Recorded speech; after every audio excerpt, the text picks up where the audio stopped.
Hello, welcome to competitive cracker. ഞാൻ ആതിര അർച്ചന.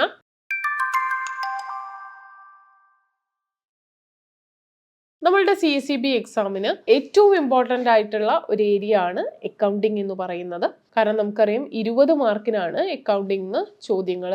ഈ ഒരു പുതിയ CSEBയുടെ നോട്ടിഫിക്കേഷൻ പ്രകാരം 20 മാർക്കിനാണ് ചോദ്യങ്ങൾ നമ്മൾ പ്രതീക്ഷിക്കുന്നത്. ഇപ്പം 20 മാർക്കിന് 1 മാർക്ക് വീതമുള്ള 20 ചോദ്യങ്ങൾ. അപ്പോൾ ആ ഒരു 20 ചോദ്യങ്ങൾ നേടുക എന്നുള്ളതാണ്, അല്ലെങ്കിൽ ആ ഒരു ചോദ്യങ്ങളുടെ നല്ല രീതിയിൽ അറ്റൻഡ് ചെയ്യുക എന്നുള്ളതാണ് നമുക്കെന്താണ് നല്ലൊരു സ്കോർ നേടാനുള്ള ഒരു മാർഗം എന്ന് പറയുന്നത്.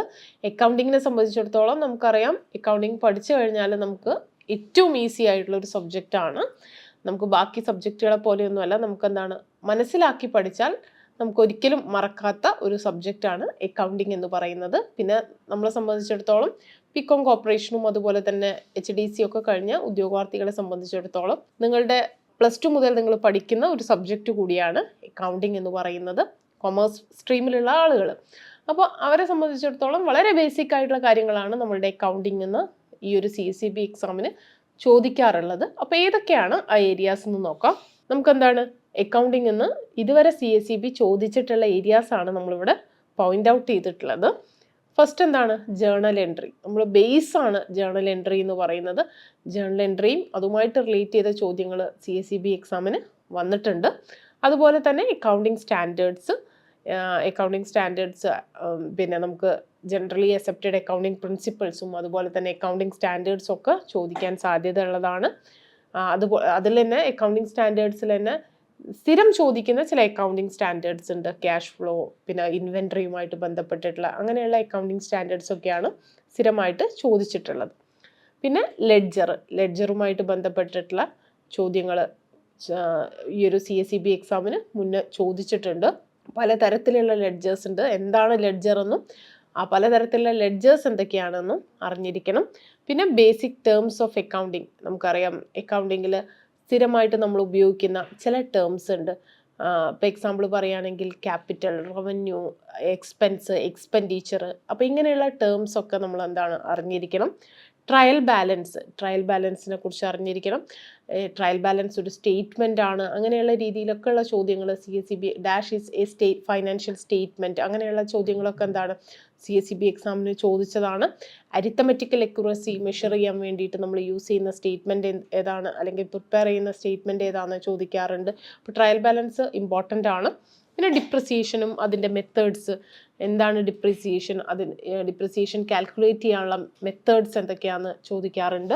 അതുപോലെ തന്നെ ട്രേഡിംഗ് അക്കൗണ്ടിനെ കുറിച്ച് അറിയണം. ട്രേഡിംഗ് അക്കൗണ്ടും പ്രോഫിറ്റ് ആൻഡ് ലോസ് അക്കൗണ്ടിനെ കുറിച്ചും അറിയണം. അഡ്ജസ്റ്റ്മെൻറ്റ് എൻട്രീസിനെ കുറിച്ച് അറിയണം. ബുക്ക് കീപ്പിങ്ങും അക്കൗണ്ടൻസിയും തമ്മിലുള്ള ഡിഫറൻസസ് അതൊക്കെ നമ്മൾ എന്താണ് അറിഞ്ഞിരിക്കണം. ബാലൻസ് ഷീറ്റ് പഠിക്കുമ്പോൾ പ്രത്യേകം ശ്രദ്ധിക്കുക. നമ്മുടെ ബാലൻസ് ഷീറ്റും പിന്നെ അതുപോലെ തന്നെ ഏത് മെത്തേഡിലാണ് കോപ്പറേറ്റീവ് സൊസൈറ്റീസ് അല്ലെങ്കിൽ കോപ്പറേറ്റീവ് സ്ഥാപനങ്ങൾ ബാലൻസ് ഷീറ്റ് പ്രിപ്പയർ ചെയ്യുന്നത്, ഏത് ഓർഡറിലാണ് അവർ അസറ്റ്സ് ആൻഡ് ലയബിലിറ്റീസ് അറേഞ്ച് ചെയ്യുന്നത്, അതൊക്കെ ഇമ്പോർട്ടൻ്റ് ആണ്. പിന്നെ personal account, real account, nominal account, അതിനെക്കുറിച്ചൊരു ഐഡിയ വേണം. അതിൻ്റെ റൂൾ അറിഞ്ഞിരിക്കണം. പിന്നെ അതുപോലെ തന്നെ branches of accounting, financial accounting, management accounting, cost accounting. കഴിഞ്ഞ കുറച്ച് കാലങ്ങളായിട്ട് കോസ്റ്റ് അക്കൗണ്ടിങ് എന്നൊക്കെ ചോദ്യങ്ങൾ വരാറുണ്ട്. അതുപോലെ തന്നെ കോൺട്രാ എൻട്രിയെ കുറിച്ച് ചോദിക്കാറുണ്ട്. പാർട്ട്ണർഷിപ്പ് അക്കൗണ്ട്സിനെ കുറിച്ച് ചോദിക്കാറുണ്ട്. Cooperative accounting, bank reconciliation statement important ആണ്. അതുപോലെ തന്നെ ഗുഡ്വില്ലിനെ കുറിച്ച് ചോദിക്കാറുണ്ട്. റിസർവ്സ്, ടൈപ്പ് ഓഫ് റിസർവിനെ കുറിച്ച് ചോദിക്കാറുണ്ട്. Firm account, share capital, debentures, പിന്നെ അതുപോലെ തന്നെ പ്രൊവിഷൻസിനെ കുറിച്ച് ചോദിക്കാറുണ്ട്. നമ്മൾ പറഞ്ഞ പോലെ ബ്രാഞ്ചസ് ഓഫ് അക്കൗണ്ടിങ്ങിൽ കോസ്റ്റ് അക്കൗണ്ടിങ് അതുമായിട്ട് കണക്ട് ചെയ്ത ചില ടേംസ് ചോദിക്കാറുണ്ട്. Debentures, receipt and disbursement statement അല്ലെങ്കിൽ അക്കൗണ്ട്, പിന്നെ receipt and payment account, income and expenditure account, company അക്കൗണ്ട്സിനെ കുറിച്ച് ചോദിക്കാറുണ്ട്. പിന്നെ അതുപോലെ തന്നെ നമുക്കെന്താണ് ഈ ഒരു കൺസൈൻമെൻറ്റിനെ കുറിച്ച് നമുക്കെന്താണ് ചോദ്യങ്ങൾ വരാറുണ്ട്. അപ്പോൾ ഇതൊക്കെയാണ് അക്കൗണ്ടിങ്ങുമായിട്ട് ബന്ധപ്പെട്ട് നമുക്ക് ചോദിക്കാൻ സാധ്യതയുള്ള ഏരിയാസ്. കൺസൈനി ആരാണ്, കൺസൈൻമെൻറ്റ് എന്താണ്, കമ്മീഷനും അതിൻ്റെ കമ്മീഷനുമായിട്ട് ബന്ധപ്പെട്ട കാര്യങ്ങളൊക്കെ ചോദിക്കാറുണ്ട്. ഇതൊക്കെയാണ് അക്കൗണ്ടിങ്ങിൻ്റെ പാർട്ടിന് നമുക്ക് ഈ ഒരു 20 മാർക്കിന് വരാൻ സാധ്യതയുള്ള ഏരിയാസ് എന്ന് പറയുന്നത്. ഇതിൽ തന്നെ നമുക്കെന്താണ് കൂടുതൽ ഇമ്പോർട്ടൻ്റ് ആയിട്ട് ചോദിക്കാൻ സാധ്യതയുള്ള ഏരിയാസിനെ നമുക്ക് അറേഞ്ച് ചെയ്യാൻ പറ്റുന്നതാണ്. കാരണം പ്രീവിയസ് ഇയറിലെ ഒരു 10 ക്വസ്റ്റ്യൻ പേപ്പർ നോക്കിയാൽ തന്നെ നമുക്ക് അതിൻ്റെ ഒരു ഐഡിയ കിട്ടും. അപ്പോൾ നമ്മൾ ഇങ്ങനെയാണ് അക്കൗണ്ടിങ്ങിൽ നിന്ന് ചോദ്യങ്ങൾ പ്രതീക്ഷിക്കുന്നത്. അപ്പോൾ നിങ്ങളുടെ ഈ ഒരു എങ്ങനെ പഠിക്കണം എന്നൊക്കെയുള്ള ആശങ്കകളൊക്കെ നിങ്ങൾക്ക് ഉണ്ടായിരിക്കും. അതൊക്കെ പരിഹരിക്കുന്നതിനൊക്കെ വേണ്ടിയിട്ട് നമ്മൾ 45 ഡേയ്സ് ക്രാഷ് ബാച്ച് ആരംഭിച്ചിട്ടുണ്ട്. ബാച്ചിൻ്റെ പ്രത്യേകത എന്ന് പറയുന്നത് നമ്മൾ പ്രീവിയസ് ക്വസ്റ്റ്യൻ പേപ്പേഴ്സിനെയൊക്കെ വെച്ച് അനലൈസ് ചെയ്തുകൊണ്ട് CSEB എക്സാമിന് ഏറ്റവും ക്രിസ്പി ആയിട്ട് നമുക്ക് പഠിക്കാൻ അല്ലെങ്കിൽ അത്ര അത്യാവശ്യമുള്ള ടോപ്പിക്സ് മാത്രം ഉൾപ്പെടുത്തിയിട്ടാണ് നമ്മൾ നമ്മളുടെ ബാച്ച് ഫ്രെയിം ചെയ്തിട്ടുള്ളത്.